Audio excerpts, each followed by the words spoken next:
When the original Planet of Lana launched a few years ago, it quietly became one of those games people kept recommending to their friends with the phrase, "Trust me, just play it." It was short, beautiful, emotional, and most importantly, it had heart. The story of Lana and her tiny companion, Mui, navigating a world suddenly invaded by mysterious machines was simple, but incredibly effective, and it did something that's surprisingly rare in modern games. It trusted the player. There was almost no traditional dialogue. Characters spoke in a fictional language, leaving you to interpret emotions through music, body language, and context. And somehow it worked. Now we have Planet of Lana 2, Children of the Leaf, a sequel that aims to expand the world, deepen the story, and introduce new puzzle mechanics. But bigger ambitions don't always mean better results. So the big question is, does this sequel build on what made the first game special, or does it lose a bit of that magic along the way? One of the biggest differences in Planet of Lana 2 is how much bigger the story feels. The first game was very focused. It was essentially a small personal adventure about Lana trying to save her home from invading machines. This sequel zooms out quite a bit. Now, the story explores the wider world and how different tribes are beginning to clash as technology and industry start reshaping the planet. In other words, humanity is starting to do what humanity does best: argue, build things, and occasionally ruin everything. On the surface, the narrative is about tribalism and how division can lead to conflict, but underneath that is a much more interesting subplot that dives deeper into the planet's ancient history. The first game hinted that this world once had a far more advanced civilization. You saw the ruins, the abandoned technology, and the strange connection between music and the machines. Well, the sequel finally starts pulling back the curtain. We learn more about the origin of the machines, the mysterious power tied to music, and perhaps most intriguingly, the origins of Mui and its species. And honestly, that's where the story becomes really fascinating. The narrative spans different perspectives and even touches on events that happened centuries in the past. It makes the world feel larger and more layered than before. However, there's one big catch. The game ends on a cliffhanger, and not a small one. It's the kind of cliffhanger where you stare at the screen and say, oh, you're serious, we're stopping here. To make matters worse, the twist leading into that ending is a little predictable. You can kind of see it coming, but even though the reveal isn't shocking, the emotional payoff still works. The game earns that moment, and the relationship between Lana and Mui still carries a lot of weight. It's just a little frustrating that the story feels like it ends right when things are getting really good.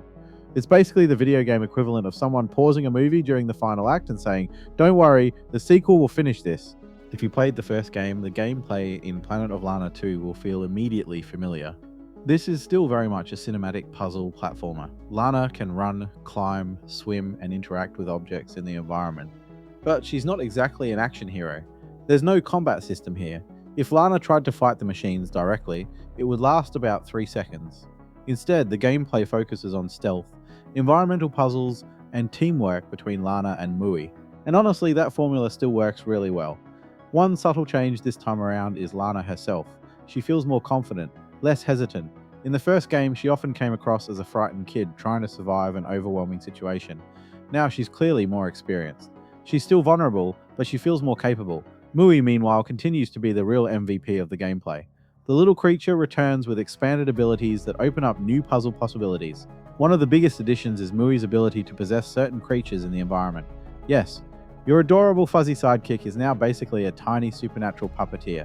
For example, Mui can take control of small fish that release clouds of ink underwater, creating stealth cover from cameras and enemies, which means your stealth strategy might literally involve weaponized fish. Video games are wonderful. If the original game had one weakness, it was that the puzzle difficulty was a bit uneven. There were a couple of brilliant puzzles that were genuinely challenging, and then a lot of simpler ones in between. The sequel improves this quite a bit. Puzzle difficulty feels far more balanced throughout the game. You're constantly encountering new creatures, mechanics, and environmental tools that force you to think creatively. Some puzzles involve controlling animals. Some involve manipulating plants or terrain. Others require coordinating Lana and Mui's abilities in clever ways. And occasionally the game combines several mechanics at once, creating puzzles that require a bit of planning, but the difficulty never becomes overwhelming. In fact, sometimes the opposite happens. There were several moments where I got stuck, not because the puzzle was hard, but because I made it harder than it needed to be. I'd come up with some elaborate multi-step solution involving perfect timing and several mechanics, only to realize the actual answer was something much simpler, which made me feel both relieved and slightly stupid. But hey, at least the game kept my ego in check. The only slight disappointment is the final puzzle near the end of the game. It feels like it should be the big grand finale challenge, but it's actually a bit easier than expected. Not bad, just a little underwhelming for a closing puzzle. Visually, Planet of Lana 2 is absolutely stunning. The art style still feels heavily inspired by Studio Ghibli, and the game doubles down on that aesthetic. The environments range from lush forests and green valleys to snowy mountain peaks and underwater caves. Every area feels distinct and beautifully crafted. The game also uses layered foreground elements like swaying plants or cave rock formations to give the environments a real sense of depth. It almost feels like you're walking through a living diorama, and occasionally the game pauses the action just long enough for you to appreciate the scenery, which I did frequently, sometimes intentionally, sometimes because I was lost, but mostly intentionally.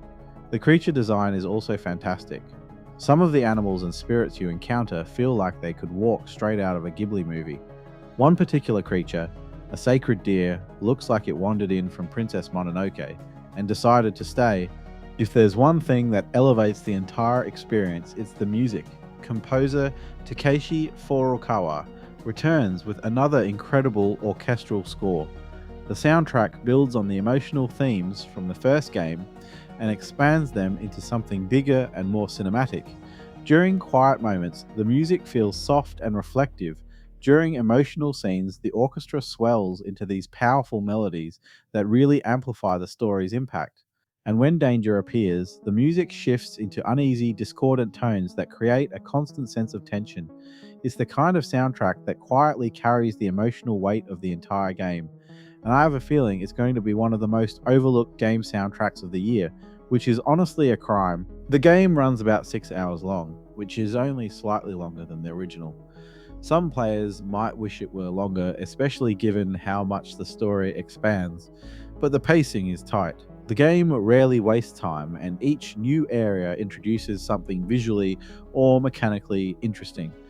The only real pacing issue is the ending, because again, cliffhanger, a pretty big one, which means the story doesn't quite feel complete yet. Planet of Lana 2, Children of the Leaf is a thoughtful and beautifully crafted sequel that expands its world in meaningful ways. The puzzles are smarter, the environments are stunning, and the emotional bond between Lana and Mui remains the heart of the experience. The story dives deeper into the mysteries of this world, though its cliffhanger ending prevents it from feeling fully resolved. Still, it's an easy recommendation for anyone who enjoyed the first game or anyone looking for a shorter, story-driven puzzle platformer with a lot of heart.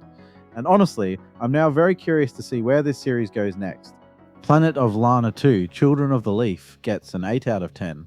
A beautiful sequel that expands its world and improves its puzzles, though its cliffhanger ending leaves the story feeling unfinished. If you enjoyed this video, make sure to like the video, subscribe to the channel and hit the notification bell so you don't miss future reviews, and let me know in the comments. Did you play the first Planet of Lana, and are you planning to check out the sequel, or are you waiting to see if the inevitable third game finally answers all those lingering questions? Thanks for watching, and I'll see you in the next video.